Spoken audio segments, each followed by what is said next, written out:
We never give up.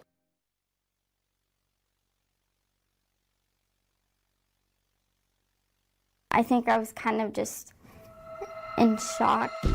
He said that once it aired, I would make $20 million from the documentary. What is she, a production assistant? She was doing prostitution. There was so much manipulation and emotional abuse. This wasn't just one girl. It's human trafficking. It's like watching the work of a demon walking on the earth.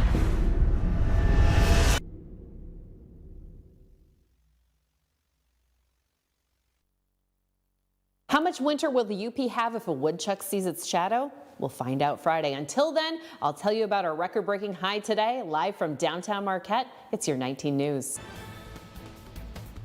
Good evening, everyone. I'm Sarah Blakely. Tonight on your WZMQ 19 News, an Ishpeming man faces over 50 charges related to viewing child pornography, what led up to the investigation, and a closer look at why law enforcement say there's an increase in the UP in sex crimes online.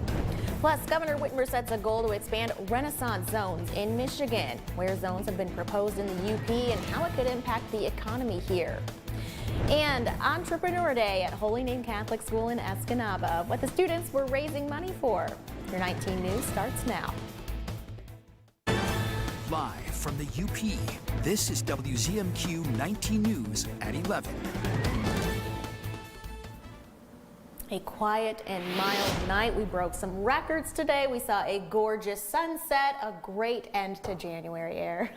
Yes, absolutely. And this was the sunset earlier today, a little rustic out there on the ore dock here. Current conditions, as Sarah said, fairly mild out there at the moment, but we could see some sprinkles the past couple of hours over here in Ontonagon and a few scattered showers there in the central locations. But we did break a record today. That high was 47 out at the National Weather Service, and current temperatures in that 30-degree range. I'll tell you more about how they're going to drop tomorrow. Thank you very much, Ariane. An Ishpeming man faces more than 50 charges after police say he was viewing child pornography. 32-year-old James Nicholas Schwarten was arraigned today in Marquette County Court on 25 counts of child sexually abusive activity, each carrying a 25-year maximum sentence if convicted, and 26 counts of using a computer to commit a crime, each of those carrying a 20-year maximum sentence if convicted. His bond today was set at $510,000, and he is currently in the county jail. Ishpeming police say on October 10th last year, officers were called to a home on East Division Street just before 2 a.m. for a report of a man with an underage girl. Police found Schwarten, who lives at that address, with a 15-year-old girl who did not live there. Police say her name will not be released. Schwarten was initially arrested on 3 counts of criminal sexual conduct in the 3rd degree. He posted his $3,000 bond and was released on October 23rd. However, during the investigation, police confiscated his cell phone, where they found child sexually abusive material. Further investigation turned up more devices with child pornography. The Marquette County Prosecutor's Office issued a warrant for his arrest on Monday. He's due back in court February 8th. UP law enforcement agencies say they're seeing an increase in computer-based sexual crimes, but it's not just happening in the UP. It's happening all across the country, and sometimes children are the victims. WZMQ Scott Minshaw spoke with the Michigan State Police and Marquette County prosecutor about what's causing this. The FBI reported a 700% increase in sextortion cases last year. While often associated with children, according to the Michigan State Police's Computer Crimes Unit, anyone can be a victim. We've seen it in nursing homes, we've seen it in grown adults. Sextortion, which typically involves an online exchange of nude photographs followed by a demand for money to keep the photos private, is just one type of crime on the rise. Marquette County Prosecutor Jenna Nelson says an increase of child sexually abusive material, more commonly known as child pornography, has also been seen over the past year. I think more than we were expecting to see. According to Nelson, the majority of cases develop from investigations into other crimes. As social media and technology continue to integrate into daily life, police are seeing crime shift to a digital landscape. Back in the day, there was always the persona or the idea of the person in the white van down by the river selling candy. That's not the case anymore. Now every child has a smart device in their pocket that is an open line for an individual to contact them. When someone is investigated for any crime involving an electronic device, a digital search warrant can lead to the discovery of child pornography. While it may not have started out as that type of case, then it can kind of become quickly something that evolves into that. Another factor into the rise of cases is law enforcement's approach into investigations. The Michigan State Police are investing into training for undercover sting operations. Officers are learning how to engage with potential predators online who are looking to contact minors for sex. Certainly that's going to cause the numbers to rise as well. If you or someone you know is the victim of a computer-based sexual crime, law enforcement says to reach out to the state police or your local police department immediately. Scott Mitchell, WZMQ 19 News, Marquette. And today, the CEOs of Meta, TikTok, X, and other social media companies testified before the Senate Judiciary Committee about child safety on their platforms. Families of those who suffered the, who suffered the loss of children to suicide and sexual exploitation came to call for meaningful change. Skylar Henry has more from Washington. I was sexually exploited on Facebook. How many more kids like Matthew? Like Olivia. Like Riley. How many more kids will suffer and die? The Senate Judiciary Committee opened the hearing on the dangers of social media with recorded testimony from children and their parents. Would you like to apologize for what you've done to these good people? No one should have to go through the things that your families have suffered. Meta CEO Mark Zuckerberg and the heads of TikTok, X, and other companies testified about their efforts to protect children from online predators. How many times did an Instagram user who got this warning that you're seeing images of child sexual abuse, how many times did that user click on see results anyway, I want to see that? Senator, I'm not sure if we stored that, but I'll personally look into this and we'll follow up after. Among the family's demands, amending the regulation that shields tech companies from being sued by users. These companies must be reined in, or the worst is yet to come. He was an amazing kid, a great sense of humor. I miss his laugh. Carson Bride was 16 years old when he took his life in 2020 after he was cyberbullied. Their business models are to engage and keep our kids online. Safety is not a priority to them. The same year, Fred Warner's 14-year-old daughter Jocelyn died by suicide after being bullied online. Right now, I'm trying to just hold hands with others and just create a space that we can show the accountability of those that have failed our kids. During the hearing, parents displayed photos of those they have lost in hopes more will be done to save others before it's too late. Meta announced earlier this month that will start hiding inappropriate content from teenagers' accounts on Instagram and Facebook, including posts about suicide, self-harm, and eating disorders. State legislators are looking to modernize aspects of Michigan's economic renaissance zones. Governor Whitmer has made it a goal to make renaissance zones qualifications more flexible to allow more businesses to benefit from the tax breaks. Our Michigan Capitol correspondent Sophia Murphy has more on how those expansions could impact the UP. Renaissance zones were first introduced in 1996. The act offered 100% relief from both real and personal property taxes, and in some cases, city corporate income tax within their boundaries for 10 years. The act was renewed in 2010 as the next Michigan Development Act, under which some zones are still active. We, realized a $100 million new investment in the city of Detroit, in a part of town where there was nothing going on. Suppliers were not looking to build in the city of Detroit. The CEO of Detroit's Economic Growth Corporation says the zones brought in companies that created hundreds of jobs for Detroiters. Under the NMDA, there are 7 next Michigan Development Corporations, one containing Marquette and Delta counties, called the Superior Trading Zone. Within their districts, corporations have the ability to recommend certification of a next Michigan Renaissance zone. Their current package of bills in the legislature right now to extend the zone, that will be instrumental for driving growth. Potential expansions to the program would broaden industry definitions and allow more flexibility for communities to decide how and when they want to use the benefits within a designated zone. I think it will make it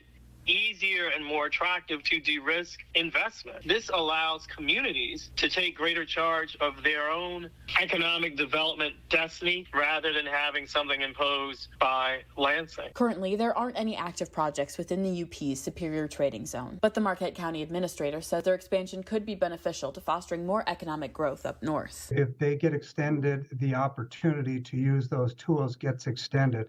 That just provides more opportunity for different incentives and tax incentives or tax breaks for potentially attracting a business to our region. He said there's no way to know when the right business or opportunity is going to present itself. So the existence of Renaissance zones is important to encourage that growth when it does come. From Michigan's capital, Sophia Murphy, WZMQ 19 News. High schoolers in Ishpeming Township will have more educational opportunities thanks to a new facility at their school. Today, Westwood High School cut the ribbon on its newly renovated $2 million Louis Krasnick CTE Center. The facility is named after a longtime CTE teacher at Westwood and NMU who showed up tonight to cut the ribbon himself. The new renovations, made possible by the school's sinking fund, include new classrooms and equipment for a variety of technical education, including auto and welding. To get a fully immersed experience learning about career and technical education, and they can walk out of high school and get a job. Many of our graduates have done that. They've graduated from Westwood High School and started their jobs that summer, earning adult salaries right out of high school. Nice School superintendent says he hopes to use the sinking fund to add more new classrooms in the future. A group of students in Escanaba got first-hand experience in commerce today and helping those in need. Holy Name Catholic School hosted its annual Entrepreneur Day event this afternoon. Students of all grade levels made crafts and treats to sell to their peers. The event typically brings in about $1,000, and all of the money raised will go to a mission in Honduras called Cervantes de Cristo. They learn organization, developing a skill to sell, but also we're trying to demonstrate the virtues of charity and practice what we are learning, because we truly believe that our school is a way of life, and this is the kids' way of giving back and demonstrating to us. Entrepreneur Day was part of Holy Name's National Catholic Schools Week celebration, which includes making cards for service members and nursing home residents, as well as a talent show tomorrow. Your first warning weather forecast is coming up after this break. Plus, with weather a concern for the upcoming UP 200, we check in with the city of Marquette to see how much snow is in storage for the races. And later, the Federal Reserve declines to raise interest rates again, but it's not ready to lower them either. We'll have the latest on today's decision. We're back in 2 minutes. 19 News is brought to you by Kirkish Furniture.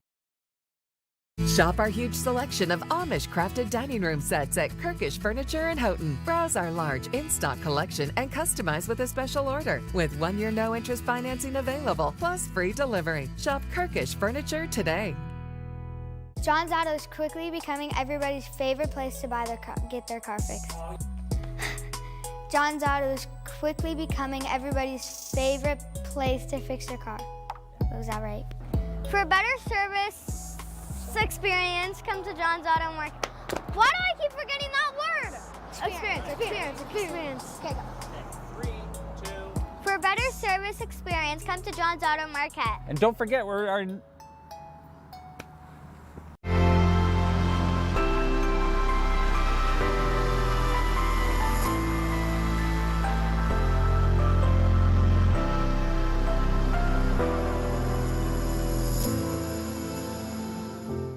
the jury in Trump's defamation trial. I have a feeling you've seen the story. Colbert's got a new late show with Demi Moore tonight on CBS. What's happening in Washington affects you directly here in the Upper Peninsula.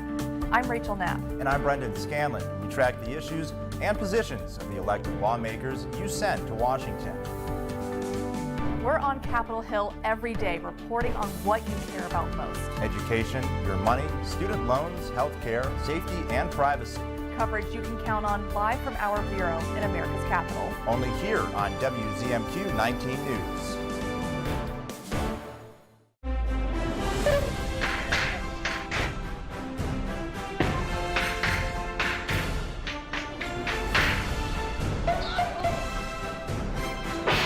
Saturday night at 6 on MeTV 19.1. Now, WZMQ 19 News First Warning Weather with Ariane Stasek. Well, if you're heading towards cheese country, Wisconsin tonight or tomorrow, just a heads up, you could have some slippery roads down there, bridges, untreated roads, smaller roads. Of course, we've got fog that could get a little bit dense, possibly freezing with our colder temperatures. So ice is a possibility on those roadways. So just a heads up for that. Temps right now still fairly warm. Check out Houghton's temperature, 43 degrees. We've got some clear skies, but those clouds are expected to increase this evening. Taking a look around the UP, we'll expect a low here in Marquette of 34, Escanaba 33, and a little bit chillier there in Iron Mountain with a low of 31. Taking a look though, Thursday we can expect maybe that fog continuing in the morning into the afternoon and a chance of a wintry mix, rain and snow. And then those gusts could be 20 to 25 miles an hour. I'll show you what we're expecting with that. Temperatures are going to be in that 30 to 40 range to start. And then around midday, sometime after 11 or noon, depending on where your location is, you could see them down into the mid to upper 20s. Those lows tomorrow night, 15 to 25.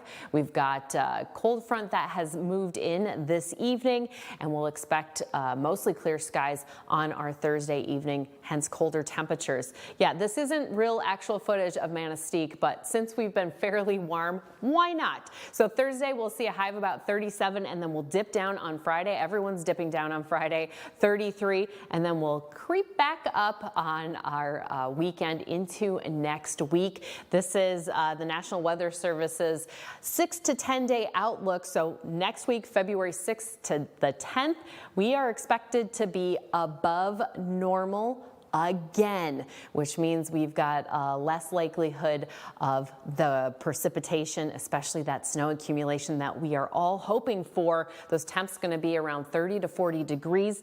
That's all of Michigan and the majority of Wisconsin, a little bit of Minnesota too. Winds right now coming out of the west, excuse me, and those gusts on Thursday, like I mentioned, around 20 to 25 miles an hour. Nothing too crazy, but in case your garbage can is missing, if you've got garbage day that day, check down the street. Okay, taking a look at that fog around 7 to 9 o'clock for your morning drive. It could impact your drive, especially along that Wisconsin border. We talked about that fog, and then eventually clearing out, maybe hanging out in the early afternoon in St. Ignace. That precipitation fairly clear out there, but we could see a little bit coming tomorrow morning. Taking a look at Groundhog Day for Marquette, we'll expect sunny skies. I've got your outlook for the hockey games coming this weekend in about 15. Thank you very much, Ariane. Marquette Public Works says snow storage for this season is at a bare minimum right now. The crews use large snowblower attachments to collect the snow piles around the city. But Public Works says they haven't used them once this season. The snow the department collects is filled with sand and dirt, so it can't be used for events like the UP 200. The city's contracted company Oberstar trucks in snow for the race, but Public Works says even that could have minimal snow. All that's stored out there, it's all either coming from parking lots or when we get into snowbank removal, if the streets start getting tight, parking in areas where there's parking, we're able to get emergency vehicles up and down the roads. We reached out to Oberstar to check in on their snow storage, but we have not heard back yet. Most winters, city crews spend time, effort, and sometimes millions of dollars to remove snow and ice. But of course, this year, not so much. And that actually goes for much of the Midwest. In Roseville, Minnesota, the city usually buys 1,200 tons of salt for winter, but it's only used 170 tons so far. Adam Duxter shares how public works departments are saving while taking advantage of this year without winter. No snow-covered branches this year. The only powder falling is sawdust. I can't remember a time where we haven't had this much snow, but this much warmth with it too. Dan Dalton and Richfield Public Works. We take the front plow off of it, and we'll take the sander off of it, and then we can use it. We'll hook up that chipper. Giving their snow plows a new use, and their staff a new project. We're coming off one of the heaviest snow seasons we've had in a while, and now nothing. This time last year, I think we had done 12 full plows of the city, not even including rescrapes or going back out and to clean up. We haven't even gone out for one full plow yet. Instead, Richfield and other public works departments are working ahead while scaling back the budget. Minneapolis Public Works says it's used the time to fill more than 300 potholes, and they could see nearly $1.5 million in savings. And last year, St. Paul's 7 snow emergencies at $600,000 to $800,000 a pop cost millions. They haven't had to call one yet this season. We expect snow and we expect to plow. Yeah, we're price saving. It's real money. Roseville Public Works Director Jesse Freihammer says his crews have only plowed about 4 inches of snow this year, and the department has only spent about 1/3 as much as last season. Yeah, it's different, but yeah, it's if you like winter, this wasn't the winter.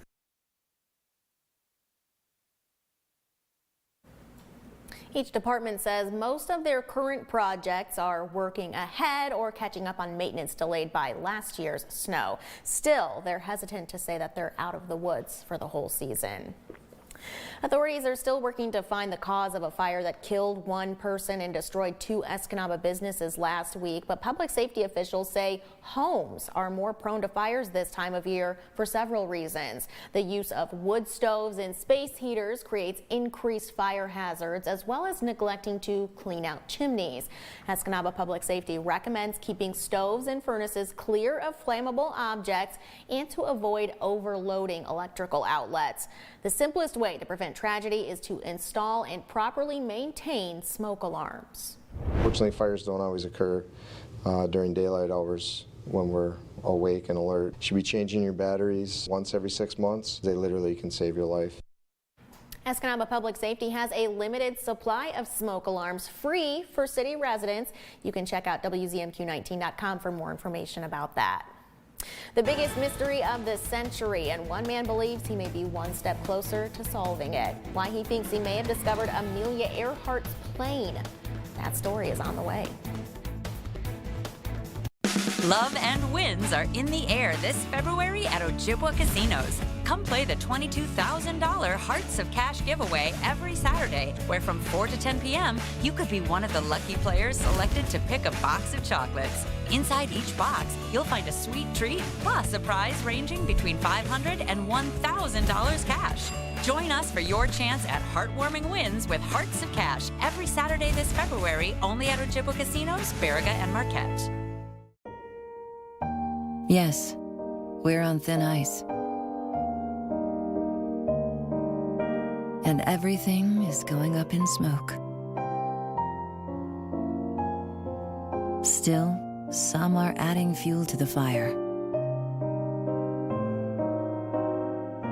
while the rest of us see the troubled waters rising.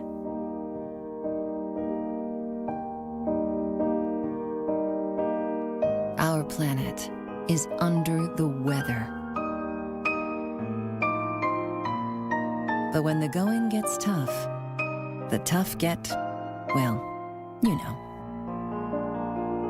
Because in the heat of this moment, we're not about to lose our cool.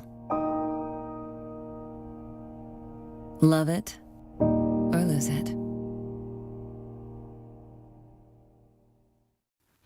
A world at your fingertips gives you the advantage. Scan this right now.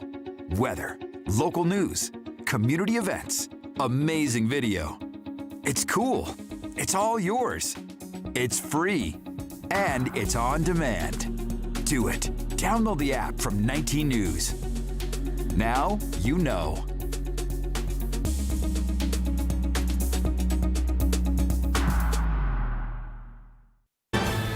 You're watching the award-winning WZMQ 19 News, live and local with Sarah Blakely. Interest rates are at a 20-year high, which has made it more difficult to buy a home or a car. At the same time, inflation remains higher than normal. The Federal Reserve took both of those things into account during its latest meetings on interest rates. Bradley Blackburn tells us what happened. Federal Reserve Chairman Jerome Powell and the board decided to once again leave interest rates alone. With inflation falling significantly over the past year and a half to 3.4%, the group didn't see the need for a rate hike. But the Fed also isn't ready to lower rates either, because it wants inflation down to 2%. The question now, when will rates come down? The Fed meets again in March. I don't think it's likely that the committee will reach a level of confidence by the time of the March meeting to identify March as the time to do that. CBS News business analyst Jill Schlesinger. More people believe that it is the May meeting, the subsequent meeting, where we will see a rate cut. The Fed started raising rates in 2022, and many analysts feared it could crater the economy, but that hasn't happened. The job market has remained strong, and consumers continue to spend at a healthy pace. But higher rates are hurting the real estate market. Home sales are down, with mortgage rates way up from 2022 levels. Interest on credit cards is at a record high, now nearing 21%. And average rates for a used car loan are up more than 3 percentage points from 2 years ago. If borrowers are the ones who are feeling the brunt of high interest rates, savers continue to be very pleased. So we see high-yield savings accounts and online accounts generating 4 or 5% interest. It's really remarkable. And for now, interest rates will remain high until the Fed decides to bring them down. In December, the Fed indicated it expects 3 rate cuts in 2024 thanks to the slower pace of inflation. Some Wall Street economists are predicting the central bank could issue as many as 5 cuts throughout the year. Could it be the answer to one of the greatest mysteries of our time? A deep-sea exploration company says it just might.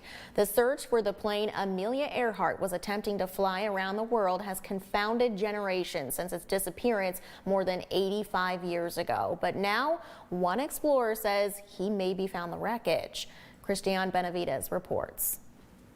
Federal Reserve Chairman Miss Amelia Earhart was lost in mid-ocean. A great aviation mystery may have a significant new clue. This sonar image from deep in the Pacific Ocean. That grainy outline resembles the shape of Amelia Earhart's long-lost Lockheed Electra plane. I mean, she's America's favorite missing person, right? As long as she's missing, there's always going to be somebody out there searching. Including Tony Romeo, a former U.S. Air Force intelligence officer who founded Deep Sea Vision, the company which mounted an expedition that captured the image. You know, it's logistically very challenging. It took us 18 months from start to finish to kind of put this whole thing together. Earhart disappeared in 1937, attempting to become the first female pilot to fly around the world. She was already the first woman to fly solo across the Atlantic, only the second person to ever do so. On July 2nd, she and her navigator took off from New Guinea with a planned refueling stop on Howland Island, situated between Australia and Hawaii. Most likely, she ran out of gas, so she would have tried to sort of pancake land the airplane into the water and the surface. And then as it filled with water, it would have slowly sank and then spiraled down to all the way down to the seafloor. Aviation's leading lady, Miss Amelia Earhart. For decades, her disappearance has been the source of speculation and folklore, from castaway on a deserted island to being a spy to captured by the Japanese, even living under an assumed name as a nun in New Jersey. All theories Romeo hopes his findings will put to rest. Romeo says he and his team will go back out later this year to examine what he believes to be the wreckage. After an exhaustive search that came up empty in 1937, Amelia Earhart was declared dead in 1939. Our overnight lows are pretty mild. We could see a little rain-snow mix moving through. Ariane has the outlook on the way. We'll be right back after this. Sleep better with a new mattress from Kirkish Furniture. We proudly feature made in the Midwest Restonic mattresses. Try one out today and compare other major brands. Let our sleep specialists help you find the bed of your dreams at Kirkish Furniture.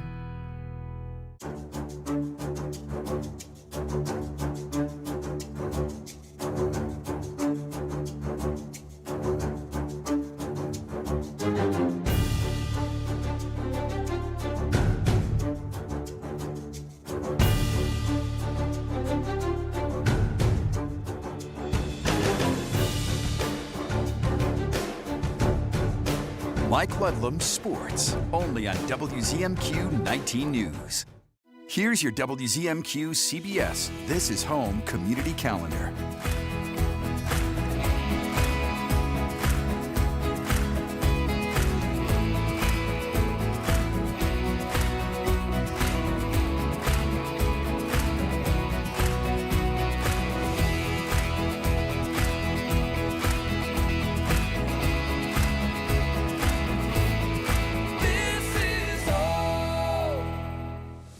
Hello to you, I'm Gail King. I'm Tony DeCopel. And I'm Nate Burleson. This is us. We're all here to wake up your mornings to help make sense of the latest overnight developments. What you can expect from your day before you head out the door. You'll also hear directly from the biggest newsmakers in America. And you'll see the best group of journalists in the business with exclusive reporting and breaking overnight news. That's a lot. Watch CBS Mornings right here on your new CBS affiliate in the Upper Peninsula. That's WZMQ 19.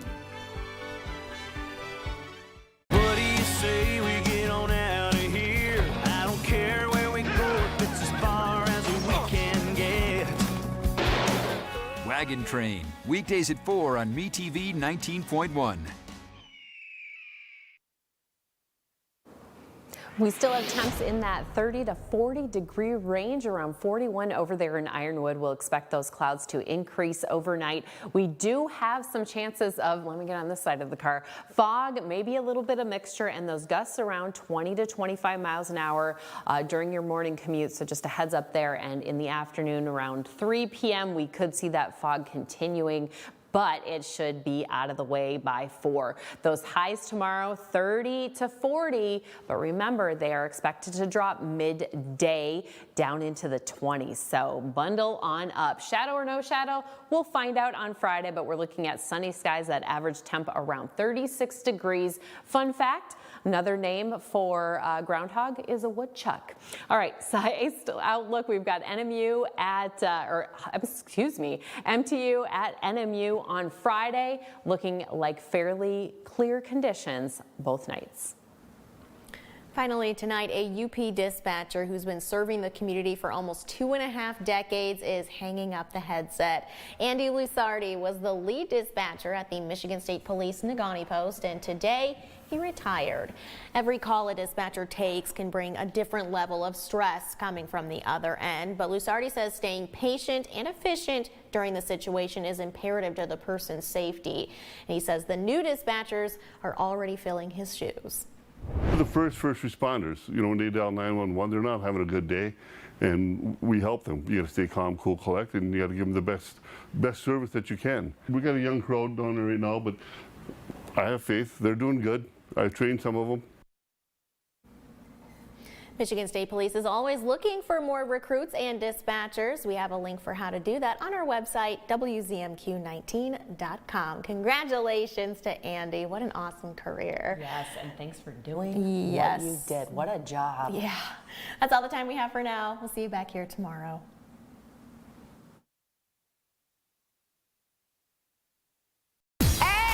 Y'all ready for today? The Jennifer Hudson Show will keep you on your toes. This time, we've got a huge surprise in studio. I may need a little help from y'all. Plus, a door knock you don't want to miss. Hey, girl, we love you. I love you, too. Then DJ and record producer, D-Nice. The Jennifer Hudson Show, tomorrow at 5 on WZMQ